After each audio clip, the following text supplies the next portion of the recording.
What's up, everybody? Welcome back to another episode of Christ in Capital, the show that wants to encourage you to love God, love neighbor, and build something. I'm the host, Dustin Johnson, and Nathan and I have a titan of a guest with us today. He is the bio here I want to read off. He is the pastor of Parish Presbyterian Church, founder of New College Franklin, president of the Kings Meadow Study Center, and founder of Franklin Classical School. He's the author of dozens of books in the area of history, biography, politics, literature, and social criticism, and he has written hundreds of essays, articles, and columns.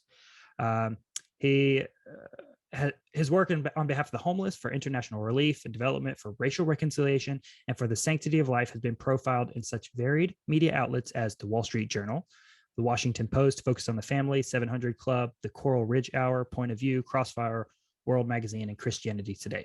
So one beast of a bio, but I want to welcome Dr. George Grant to the show. So thank you, Dr. Grant, for your time. Welcome. Oh, thank you. It's a great joy for me to be with you. We're going to talk about fun stuff. Yes, we are. We are, definitely. So I guess I'll just start off with how this, I kind of thought about doing this discussion. I was listening to the Canon Plus app. You have a series of lectures on there called the Modernity Lectures. These were done back in, I think, early 2000 somewhere. But basically, you're just talking through history and some of the high points of history from a theological perspective, from an academic perspective, from basically the French Revolution all the way up to, I'm not at the end yet, but, end of World War II, past that a little ways. And in one of the first discussions or the first lectures that you had, you turned me on to something that I hadn't thought about before. So I wanted to kind of bring you on to talk about it. And it was this idea that the labor theory of value was begun with Adam Smith.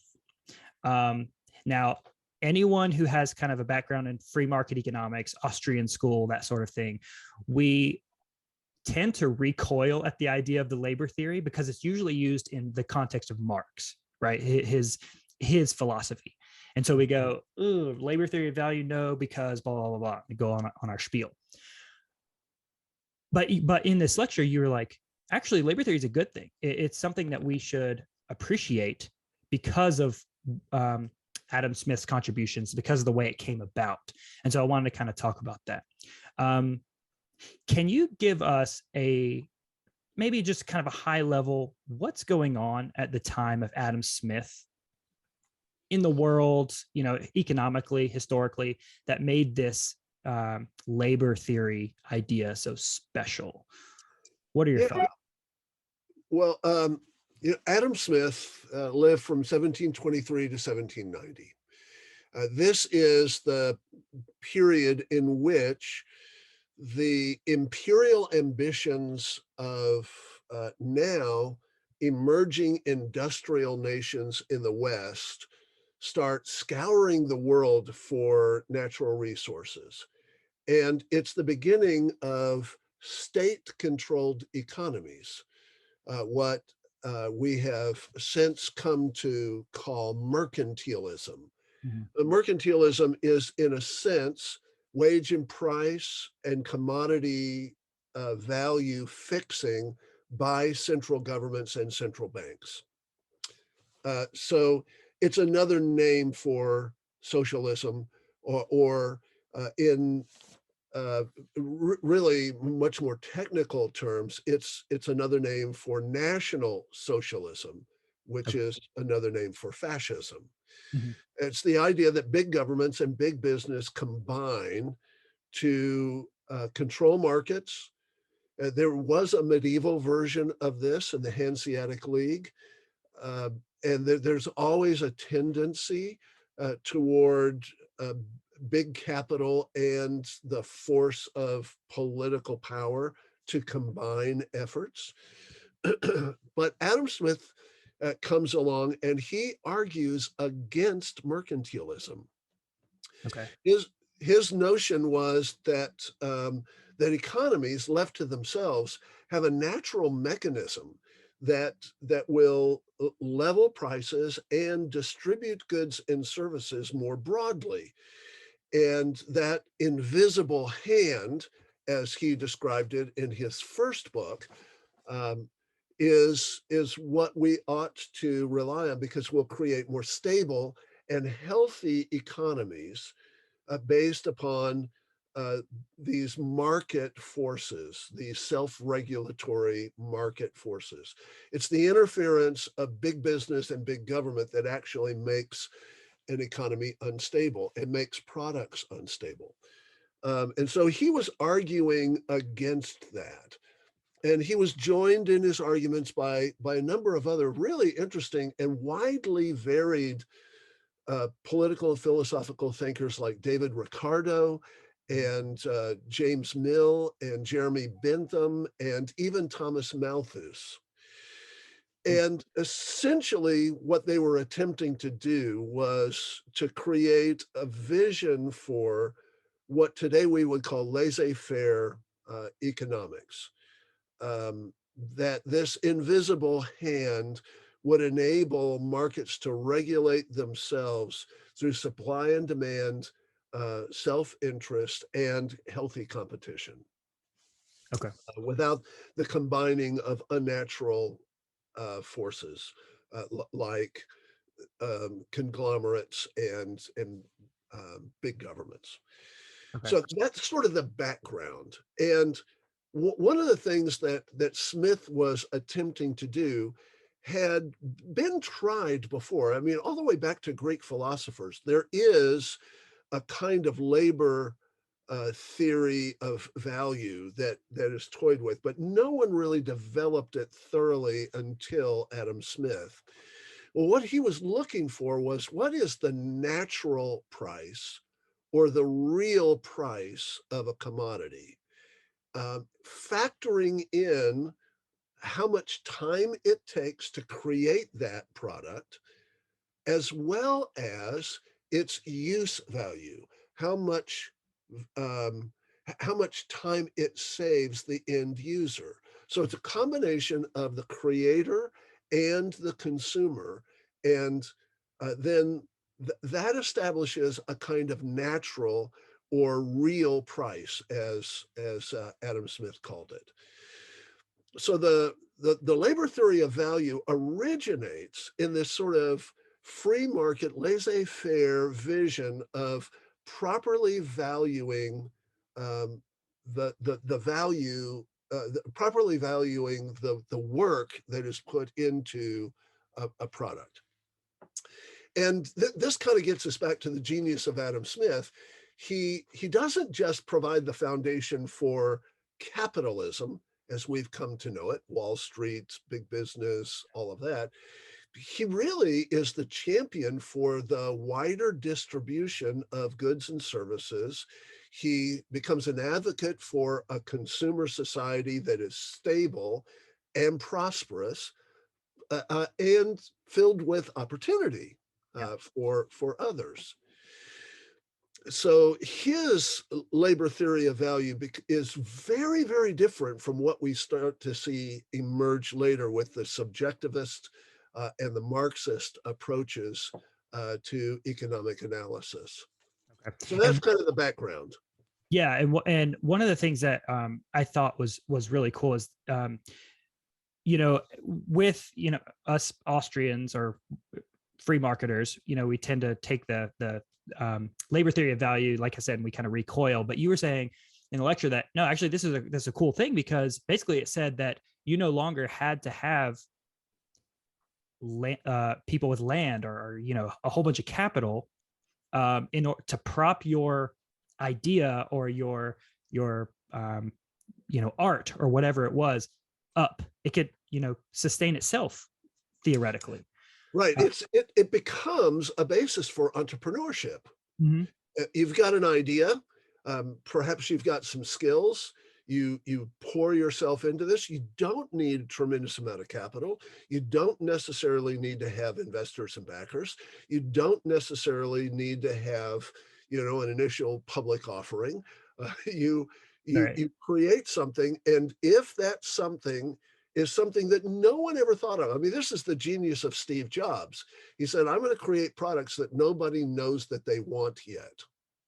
Right. But, to keep 1,000 songs in your pocket, with the original iPod.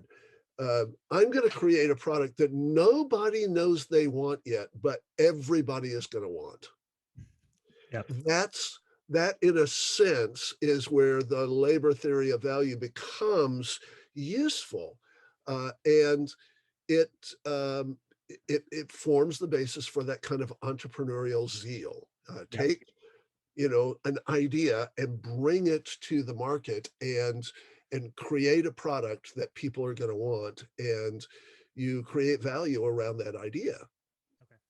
Okay. Nathan, before we jump over into the Marx thing, I'll let you kind of, provide your thoughts on, Marx and all of that. But one thing that you mentioned about Adam Smith was that he had this idea that gifts, ideas, energy, and labor can produce pretty much all wealth, right? And I think when Adam Smith said gifts, I think he meant like giftings, like talents, Correct. like Yes. things that you're born with, and all of those things that comes to my mind. All those things are things that God gave you, Right. in the first hand, like from day one, theoretically. If you had the agency to do these things, you have what you need to provide value to someone. Right.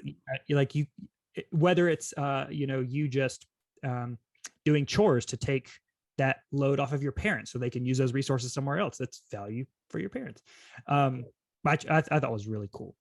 And one of the things that Smith does is he recognizes the fact that it is quite possible to spend a tremendous amount of time creating something that's worthless. So the labor theory of value doesn't mean just because you work really hard for a really long time to create something, that something is now worth the investment that you've put into it. Smith would have said that was a bad investment, and that the invisible hand of the market will actually direct us away from those useless products. You can refine and redevelop and redeploy buggy whips all day long, but the buggy whip is no longer going to be a viable commodity in a modern market. Right. The other thing that he recognized was that products can fluctuate and in value, precisely because of supply and demand. So, for instance, tulip bulbs at one time were among the priciest commodities that you could invest in. Porcelain was once more valuable than gold. But because of the proliferation of tulip bulbs and of easily produced porcelain, those things are no longer as valuable. We value them. We all have porcelain in our homes, in sinks and toilets, but it's no longer, the product only for princes and kings. Right. Free markets. That's what I'm telling you. Nathan, did you know that Adam Smith was I think he taught moral philosophy at University of Glasgow? I don't know if I knew that. I mean, I knew that he was a classically educated guy, but I don't know if I knew that he was a moral philosophy teacher. So he and I have one thing in common. Yeah, I thought it was really cool. I was like, I need to tell Nathan that. Okay, so let's jump over to Marx. How did Marx take it?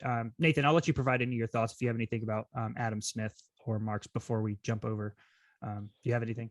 Well, I was going to jump in right when Dr. Grant said what I thought was really helpful, which is that what Smith is saying is not that simply your labor determines the value of a thing.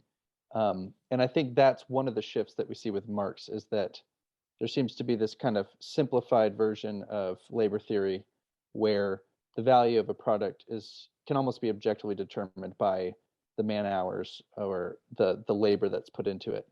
And I'm wondering, and this is kind of my question to you, Dr. Grant, is do you see that one of the shift here is partially caused by Marx making everything into a justice category. So when I was listening to your lecture, one of the really interesting things that you said was how Smith and Ricardo and others, they clearly delineated the role of government in the market has to do with justice related issues, and then not strictly economic related issues.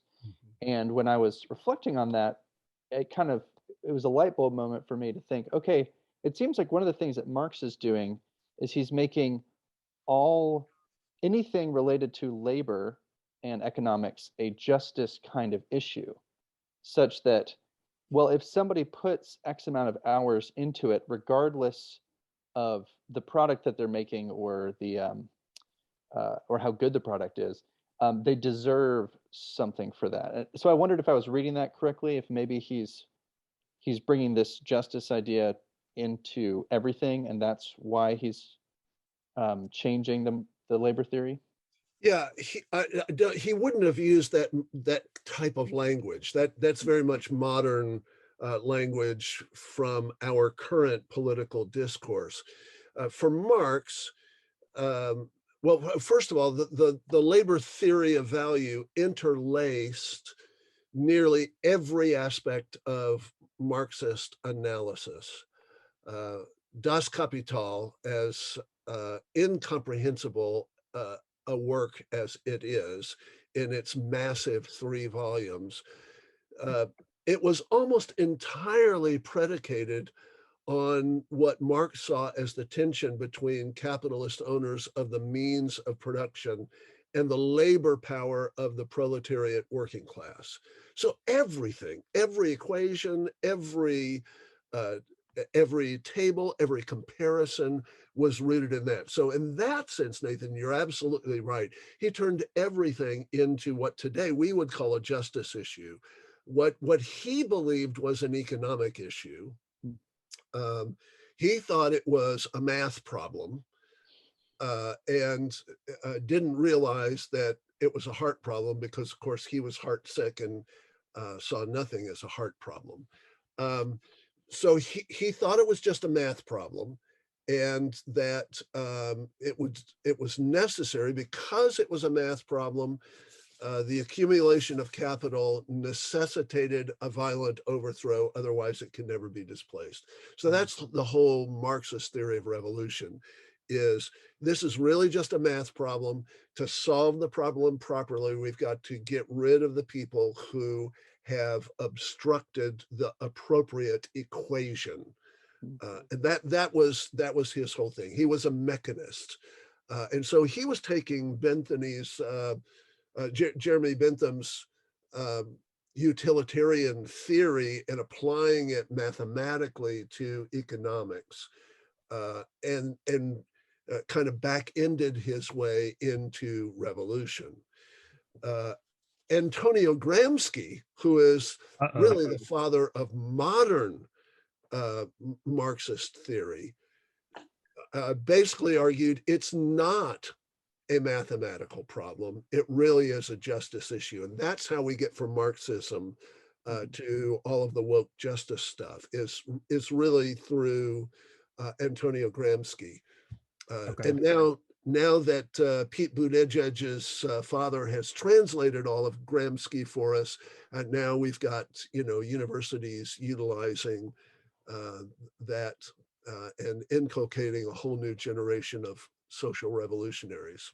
Yeah, we just got done with an episode, and I don't, maybe I'm categorizing wrong, but Gramsci was he part of the Frankfurt School? Is that correct? He's the father of the Frankfurt School. He was an Italian, and so they weren't directly connected, but the Frankfurt School guys all read Gramsci and were deeply influenced by Gramsci. Okay, got it. Okay, so I know we're running late on time, so I wanted to kind of bring this into the application kind of thing. Nathan and I a while back did an episode on the kulaks in Soviet Russia, Stalin, Lenin, that sort of thing. And Ukraine.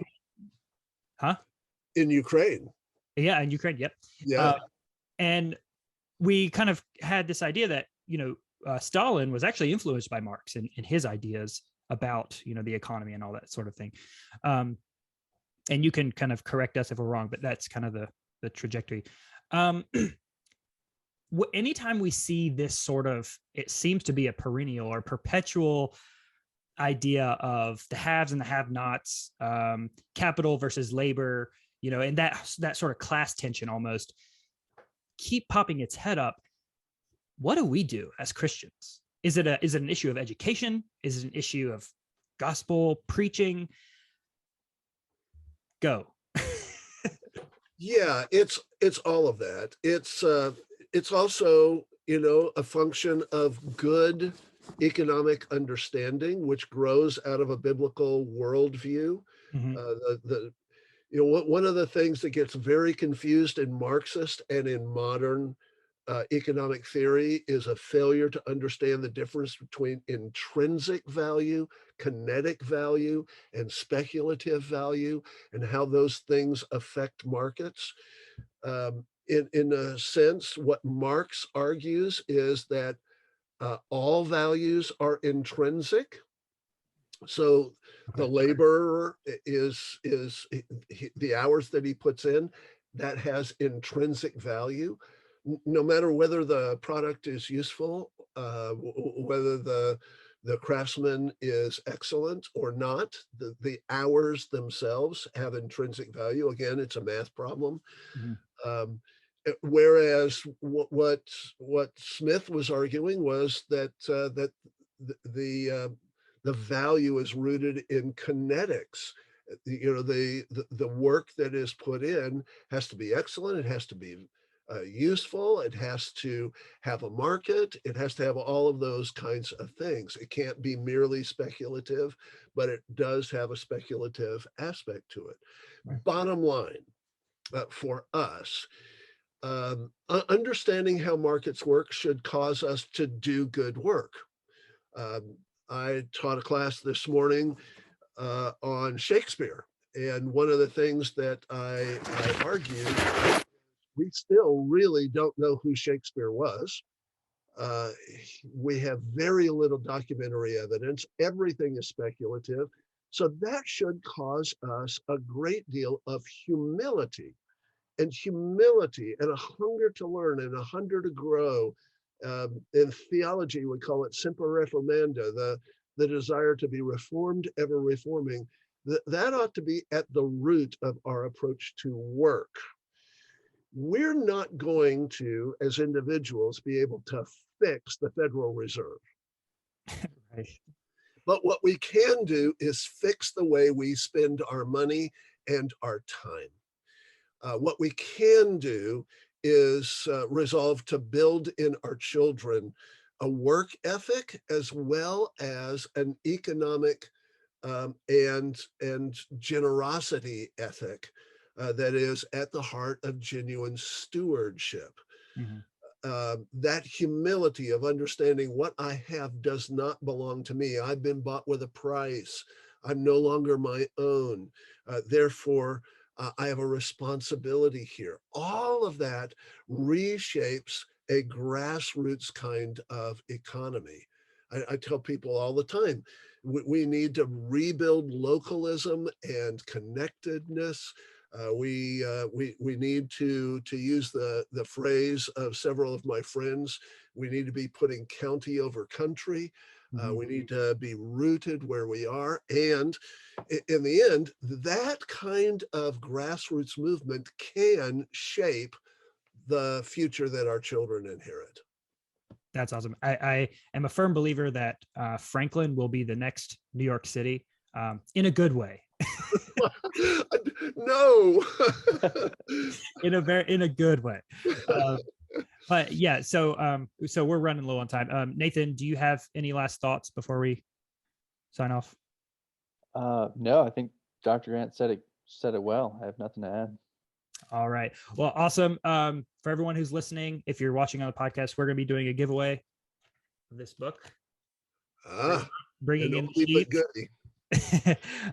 Replacing government welfare with biblical charity, which is one of Dr. Grant's books. I'm neck deep in. This is my podcast, so I can I can do that.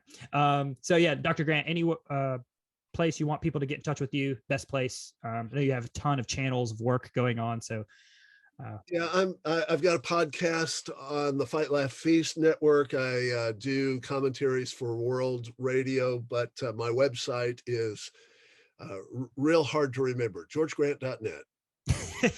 Okay, well, I'll try to remember that and put it in the show notes. All right. Well, thank you, Dr. Grant, so much.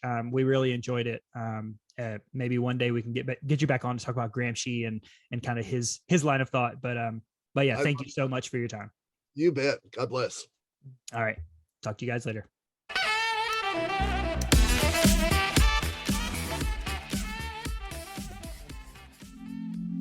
This has been a Manifold Ministries podcast. For more content, visit us at manifoldministries.com.